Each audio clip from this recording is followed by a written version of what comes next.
Hello, and welcome to The Foundation, a Parks People podcast, presented by the National Association of Park Foundations. And now, your host and Executive Director of the National Association of Park Foundations, Kevin Korenthal.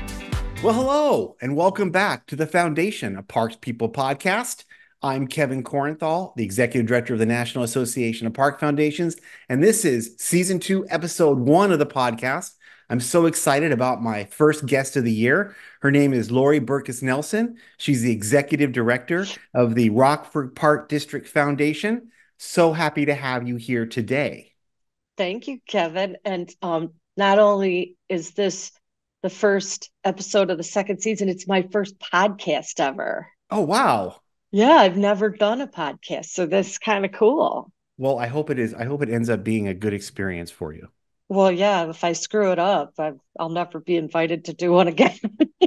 We recently got a chance to actually meet in person, but I'm going to get into that in a minute. Okay. But the first question I had for you is I just want to kind of hear more about your time now with the NAPF. You've been as a board member for a couple of years, and just want to kind of learn where you're at in the process, what you're learning and what you really like about what you're doing. Mm-hmm. Well, this is a very important board to me. I've now been at this park district for almost 10 years. So that sounds like a long time, but it really isn't when you didn't have much experience in Parks and Rec. And I didn't. I had a lot of experience in nonprofits, but not Parks and Rec. So NAPF gave me not just a foundation of understanding how to fundraise for Parks and Rec, gave me a bunch of people that I could connect with that was just so important. And when you're in conversation with somebody who's done what you've done before and crossed bridges that you're just about to cross, that's super valuable. So to be able to give back to the organization by sitting on the board has it's been really educational for me as well. Because when I came on board, Donald was the executive director, and then we went through the hiring process and hired you. And so it was like starting over, and all these new great things were happening, and a lot of expectations of the board, which is great because we're a membership organization, so we should all be part of that. But I'm digging it. There's days when I feel like, oh my gosh, I'm not providing enough value, but I'm working on that too. You mentioned the prospect of that it felt like when you brought the new me on board, like everything started over. And I was talking with the chairman, Joe Wins, earlier today. He said the exact same thing. We were kind of going back down memory lane over the last 2 years and odd months of what's happened with the organization. Mm-hmm. It really feels like we have reinvented the NAPF to go in a different direction, serving obviously some of the same constituencies, but in different ways. Yeah. My experience getting into Parks and Rec is very different than yours. It was a combination of a career in associations, so nonprofit organizations, but also what I loved to do was be on the trails on my bike. And I found that getting involved with trail advocacy groups meant more trails. So I got involved with those organizations. I volunteered with those organizations. I went out there and cut trails at 8 a.m. on Saturday morning with those organizations. That's awesome. And then I was invited to join the Parks, Recreation, and Community Services Commission for my previous hometown of Santa Clarita, California. Did that for 4 years. Jobs took me here to Texas, and found myself open to an opportunity to get involved with the NAPF, and it has been a whirlwind. I have learned so much more professionally and inside of Parks and Recreation. It's been fantastic. So I wanted to ask you, since we got a chance to spend some time together, you're one of a handful of board members that I've actually met in person. I know. So we both acknowledged when we met each other that it was immediate, like we had known each other for years, which of course we have, right? Yeah. But there was no loss in the fact that we hadn't been physically around each other for all of this period of time. So this was your first chance to, as a board member of the NAPF, participate in a trade show and an expo. So I was kind of curious, like what some of your thoughts were watching me Yeah. talk to the members, learning about, what the members are asking and how to answer those questions. Mhm. What are your thoughts on that? You know, first of all, you're right. I remember when I first saw you and I came up and I just hugged you instantly, like, oh, my old pal Kevin, and I even said, oh my gosh, I can't believe I'm sorry. This is the first time I'm really meeting you in person, and here I am hugging you. But it has, obviously all of our meetings are on are online, and so don't there's only maybe a couple of people on the board that I have actually met before in person. So, but I think that speaks volumes for the work that we do together, that we make a connection. It's not just sitting in a meeting and, turning your camera off or whatever. And I think we make those kinds of connections, and that's been really important to me. But I thought that conference was amazing. So I've been to the conference before, but I haven't ever stood at the NAPF booth. Um, I thought what was really great about it was, obviously, when people that were attending the conference, the Parks and Rec professionals, because this is the Illinois Association of Park Districts, um, came through. And it's always funny when you're at a booth, like, people don't want to talk to you. They're going to look straight ahead. It's like somebody trains you. Don't make eye contact. If you make eye contact, they're going to talk to Welcome to you. my world. That's 25 right. years of going to trade shows. Uh-huh, absolutely. So it was intriguing. It's not that I've never been to a stood and represented at a booth, but it had been a while, so it was kind of intriguing to me. And I'm a connector. I said hi to people whether they wanted to talk to us or not. And but I really enjoyed it when people stopped and just said, what is NAPF? I was I don't want to say surprised, but it was interesting to me how many people, professionals in the field, either didn't know if they had a foundation connected to their park district, or weren't sure didn't know much about it. Right. So, these are all the park district people, and maybe the relationships are very different. We're very integrated with our park district. So for anybody in our park district to not know we have a foundation or not know what it is that we do, I would be really surprised at that. So I was a little surprised. And with our commissioners know we have two commissioners that sit as liaisons on our board. And so that kind of surprised me too. In talking to commissioners, some of them were kind of like, I don't know. And maybe it's because they were newer. I know a lot of them that we talked to were newer. But I enjoyed hearing you talk about NAPF to people, what the benefits were. I picked up some things. I really enjoyed being challenged to talk to people about my experience and why NAPF is important. And I think maybe my favorite conversation was somebody who was a commissioner stopped by and said that their foundation was very small and they wanted to do something, but they didn't know what to do. And I felt like that was one of the most engaging conversations that I observed. And you saying, here's what we can do for you. Here's what we can do. Just call us.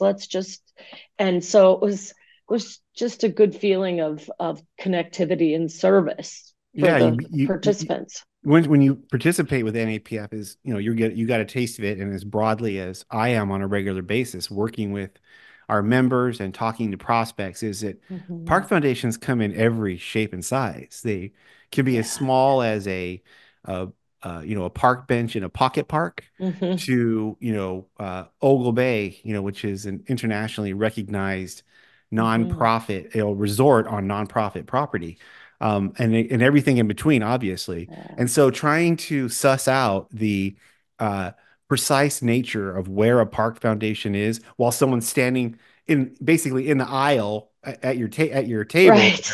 there, to figure out kind of what you can offer them in some hope that one grain of what you said will get through, and respond to your phone call or call you to Mm-hmm. talk more about that offline. And that's a really Yeah. a big challenge. Well, I thought too that um you did a great job of using that time to go and meet with potential sponsors because I don't even know how many booths were there, but there had to be.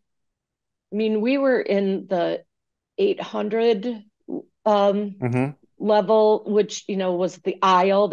It was nine aisles, I think, of presenters. I thought that was really important, and I was really intrigued by all the different vendors that were there, all the things that go into Parks and Rec. And it reminded me, not that I don't know this already, but it reminded me of the economic driver that Parks and Rec really is, because of all of the vendors that provide it wasn't just places that provide turf and playgrounds. I mean, it was Bronze Memorial that helped provide memorials in Yes. parks. It was it was emergency equipment and AEDs, and it was software, and so when you think about that and how much is actually how much money exchanges hands because of Parks and Rec, it's not just all fun and games. It is Well, fun and games, but it's business. and that's actually one of the cases I have to make when I'm talking with these business owners of these companies or the executives or the staff that they send to these shows is to correlate my membership, which is a combination of Park Foundation staff and volunteers, plus the staff of the agency or the district, Mm-hmm. as well as any volunteers at the district side, like the commissioners, and draw for them the picture of how getting in front of my members is another opportunity for their company to get exposure with Right. people who use the products and services Mm-hmm. that these organizations have. And getting the probably one of the major reasons why we do these shows. Obviously, we want to talk with folks about starting and growing their park foundation, but the other end of the spectrum is we want to create strategic partnerships that not only bring financial resources to our organization so we can do what we do, Mm-hmm. but also we partner only with organizations that are willing to share content, whether it is reports or educational research that they've Mm-hmm. done into their particular fields so that we Yeah. can better inform our members about the decisions they make when they buy products and services of this type. Absolutely. Yeah. How did this conference rate for you, or trade show, as to others that you've been to since you've been with NAPF?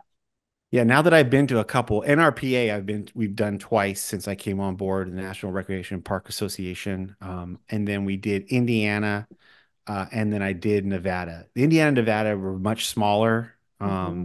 than Illinois, and obviously the NRPA is larger, so Sure. probably we get more bang for our buck, Yeah. but it is much more expensive to Yeah. participate with at the NRPA. I felt like the price at which we can travel to and have a booth at Illinois was reasonable enough. And Mm-hmm. I'm hoping that we made some connections with Yeah, me potential new too. members and sponsors that it will pay for itself. So Mm-hmm. I would have to say that, when you talk about dollars spent, this is probably a very lucrative show Good. for us to be in. And I would like to, attend the show again next year and perhaps bring in some other shows in Right. this year or in next year. Well, I'd be curious to see what the ROI is, and so maybe we can track it somehow in the next couple of months, see if we get any new sponsors from it and new members. That'd be great. So I wanted to turn to, your work over at Rockford Park District and maybe learn, maybe I know that you Mm-hmm. didn't originally come from the park and rec field, learn a little bit more about, that transition from Mm-hmm. the nonprofit world into specifically the park and rec world and what's a day in the life of Lori Berkes-Nelson, executive director there at the Park Depends on District what day you Foundation. ask me. You know what? We call it the park district time machine. Like there's a things go so fast in this park district. We have 182 parks and facilities, and uh, close to 200 full-time employees, and then I think double that for part-time and seasonal. And we have everything from golf courses to ice rinks to mega sports centers to trails and golf courses, of course, if I didn't say that, swimming pools, More golf courses and a more golf golf course. courses, more golf courses. And actually, and we have an actual urban working farm that's an urban farm where kids can learn all about farming, animals, where their food comes from, agricultural learning, learn to ride horses.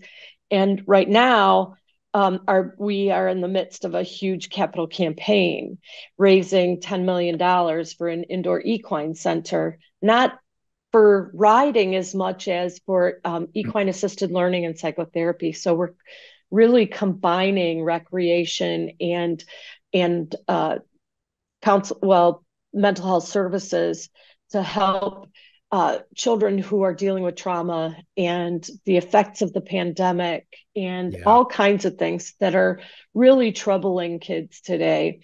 And we've always looked at ourselves, when I say I mean the park district, because without the park district, we don't have a foundation. That's our sole purpose. So we at the park district have always believed that what we do is a benefit to the mental health of kids. Right. Because they're learning things while they're here. They're learning coping skills and leadership skills, and they're involved in things, and they're not getting in trouble, and they're in all of those things. But when kids are experiencing so many challenges in their worlds right now, it's tough. We've seen it in our programming where they're detached, they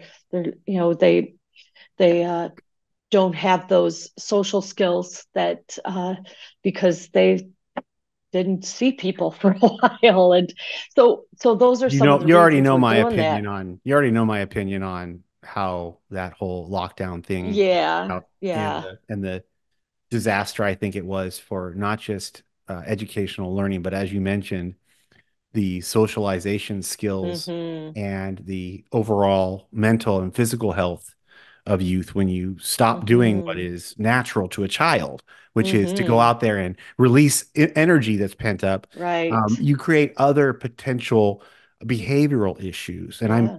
I'm so gratified to hear all of the children's programming and the youth programming that you're talking about, because as I work with some of NAPF's members on their strategic plans, I get to talk intimately with people from both inside and outside of the organization. And the major theme that almost always comes up in every strategic plan is we need to do more family oriented programming, more Mm-hmm. programming that Yeah. targets at risk children, Yeah. and more programming in underserved, socioeconomically challenged neighborhoods. What is your philosophy specifically with regards to the challenges of getting into these more enclave parts of your community Mm-hmm. to reach out to the constituents in those areas that maybe not be as hooked in as maybe some of the other larger areas of the district area? I think it's crucial because no matter what you're doing, but in Parks and Rec, just because I may, so I got involved in the Park District when I first moved to Rockford. I played softball. So my introduction to the community was to get on a Park District team. And that was my thing. I wouldn't have come up here and tried to get on a golf league. I wouldn't have met people that way. But there's something for everybody, but not everybody feels comfortable walking into settings like or knowing what's available to them. And so whether it's a language barrier or a transportation barrier, or they're just not comfortable um, reaching out and doing something unless somebody helps them. I think it's critical that as park districts, we don't just sit back and if we build it, they will come. I think Right. we really have to work with our communities and the various sectors of the communities. And when I say that, I mean, we need to be out there in the community. So whatever it is that's going on in different pockets of our community, we have people involved. And Yeah. and if we don't, then we say we're missing the boat on this group. And Yeah. one of our taglines is that the Rockford Park District is where everyone is invited and everyone belongs. And we want to make sure that people feel like there's something for them here. And if there isn't, then tell us so we can try to fulfill that need.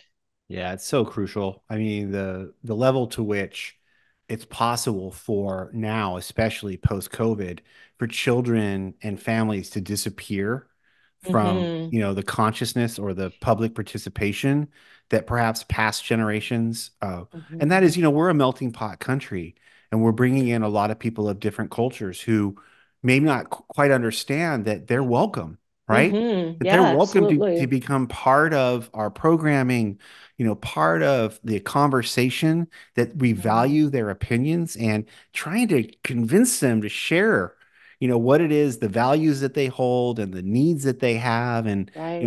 I think it's just so important to what we're doing. Yeah. I have, long been a huge proponent, obviously, of accessibility. Yeah. And there's a huge now, I think, finally a movement towards going beyond the ADA, the American Mm-hmm. Disabilities Act, and trying to integrate into our park systems the next level, Yeah. what I call the first mile of accessibility, Mm-hmm. where everybody can get a taste of pretty much everything. Maybe you can't go all the way down the trail. Maybe it's not a whole Mm-hmm. mile, but with different, types of fields, different types of play equipment, and different Right. types of trail surfaces, Mm-hmm. giving you the opportunity for more people with disabilities to participate. We're going to have Mm-hmm. to close it a little bit here, but I did want to get from you some of the thoughts that you have in your park district spaces towards accessibility. Absolutely. So we have we review everything from an ADA perspective. We have a therapeutic recreation department, so we service all kinds of physically, mentally disabled people or abled, and Differently abled is what I call differently abled. myself. I think, So, yeah, and so we're highly sensitive to it, and we have focused a lot on our playgrounds and making them accessible so that there's not the wood chips on the ground because a kid who has mobility challenges it can't get to that yeah. playground. And so we've been doing that a lot with our playgrounds, our trails, everything we do. Obviously, it's important because if you want to feel like you belong, you truly need to feel like you belong and not pull up to something and realize, well, I can't make it in that Or door. you're an afterthought. And Right. yeah. And I've Yeah. had, and by the way, I've had discussions with those people who supply the wood chips, and Hmm. they disagree, but I think, I'm putting a sure. sport court, the colors, and then you can add Hmm. colors to the Hmm. sport court and give better, Hmm. especially for those who have sight impairment. Yes. It really does open up a lot of other different opportunities to, allow people, for instance, in wheelchairs and those Hmm. with sight issues to be able to, enjoy those Yeah, services even more. Well, I absolutely. got to say, and I want to give you a minute to have some closing thoughts as well. As it's been an awesome pleasure so far having you on the board of the NAPF. I know, and you tell me all the time, I'm not doing enough, Kevin. I'm not doing enough. But you show up, right? You show up, you have ideas, you get involved, and I think that's number one. That is the way it goes. And I don't have, I don't publish a list of who my favorites are, but you're on it, and I'm just very Oh, the unpublished list. well. No, it's under lock and key because Okay. I might need to use that, when it comes to renew my next contract with the NAPF. But, That's before we go, I funny. just wanted to collect kind of your closing thoughts.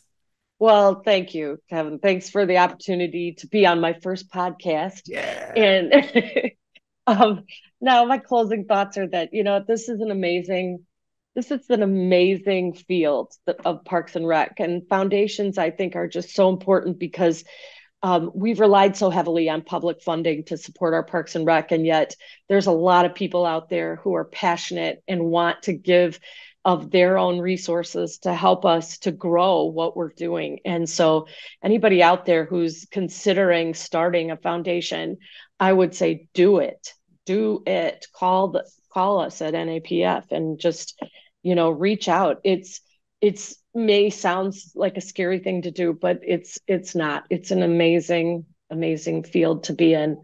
And my last parting comment is that my husband wanted me to say thank you to you because I came home with that bag of candy from The infamous candy at the trade show booth, and yep, someone's got to yeah. take it home. And so yes, the Skittles and the Starburst, they were very appreciated. He said, "Thank you, Kevin."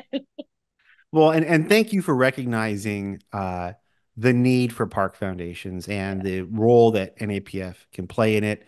If you out there have had a previous look at the NAPF and you haven't looked at us recently, I would encourage you to do so.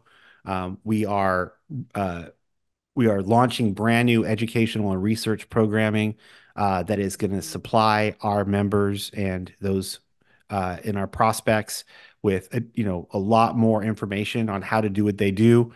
This spring, we're launching the Fund Development Training Program. It's a 10-week online course that includes a certificate of completion, and by the end of that program, you will possess an annual plan and the marketing plan for it. So that's just the first example of what we're going to be rolling out there. But we're out of time, and I want to thank my guest again, Lori Berkes-Nelson, for participating on the first episode of the second season of the Foundation of Parks People podcast. We'll catch you next time.